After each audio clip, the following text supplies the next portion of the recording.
சத்யா, அந்த அரிசி கழிஞ்சு சாப்பாட்டு வச்சு விட்டுருமா. சரிம்மா.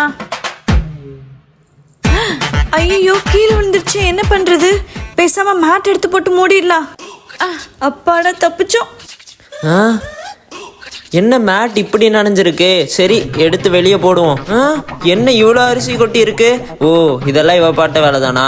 இரு, மாட்டி விடுறேன். மா. ஐயோ, எதுக்கு அந்த எருமை இப்படி கத்துறா? ஒருவேளை பாத்துருப்பானோ?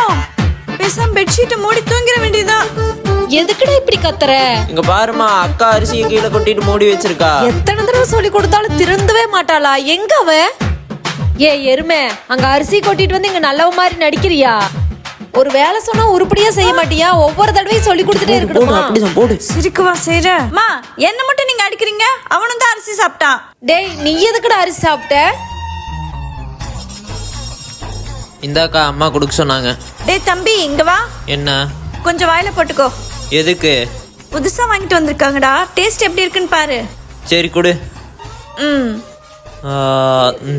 அதுவும் உன் வேலையா தான் இருக்கு. நீ சாப்பிட்றதுக்கோசரம் அவனுக்கும் கொடுத்துருப்ப, அவனும் சாப்பிட்டுருப்பான். உனக்கு உலகிறத பார்த்துதான் அவனும் திருந்துவான். இனிமேல் இந்த மாதிரி பண்ணுவியா?